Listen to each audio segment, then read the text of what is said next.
गणपतीसाठी कोकणात येणाऱ्या कोकणवासियांसाठी एक महत्त्वाची बातमी. आजपासून गणेशोत्सवासाठी येणाऱ्या कोकणवासियांसाठी या ठिकाणी कोकण रेल्वेची आरक्षण प्रक्रिया या ठिकाणी सुरू झालेली पाहायला मिळते आहे. 60 दिवस अगोदरच या ठिकाणी आरक्षण करण्याची प्रक्रिया या ठिकाणी सुरू झालेली पाहायला मिळते. मात्र ही प्रक्रिया सुरू झाल्यानंतर अवघ्या काही सेकंदामध्ये या ठिकाणी कोकण रेल्वेच्या ज्या नियमित गाड्यांचं आरक्षण आहे ते हाऊसफुल झालेलं पाहायला मिळतं आहे, फुल झालेलं पाहायला मिळतं आहे. कित्येक गाड्यांचं आरक्षण हे देखील रिग्रेट या ठिकाणी दाखवत आहे.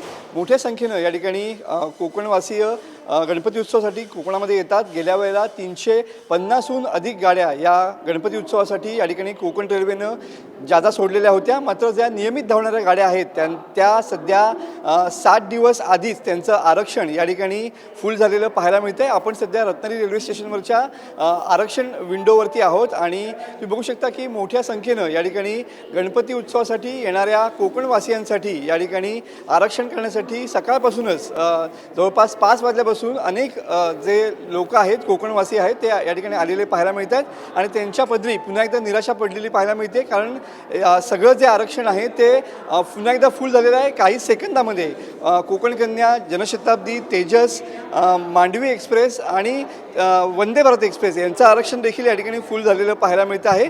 त्यामुळे खऱ्या अर्थानं कोकणवासियांचा पुन्हा एकदा हिरमोड झालेला आहे. काय सांगाल, किती वाजल्यापासून आलात आणि काय? मी जवळजवळ 1 ते 1.5 तास आधी आलो होतो. माझा 3रा नंबर होता आणि नंबर लागल्यावरती लगेच फॉर्म दिल्यावर माझं तिकीट 120 वेटिंगला गेलेलं आहे. त्यामुळे तिकीट मिळू शकलेलं नाही आहे.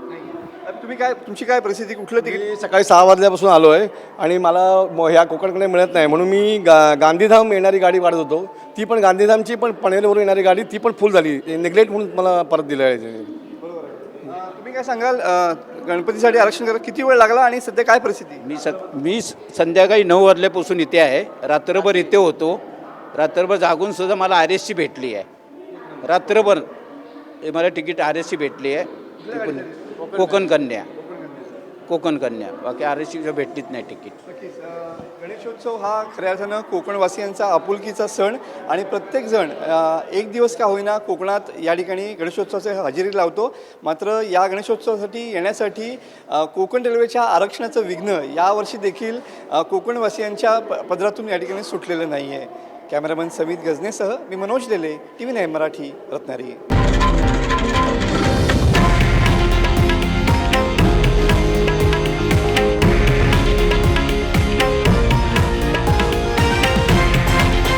हे आहे देशातील नंबर 1 न्यूज नेटवर्क आणि आपण पाहत आहात TV9 मराठी, एकमेव.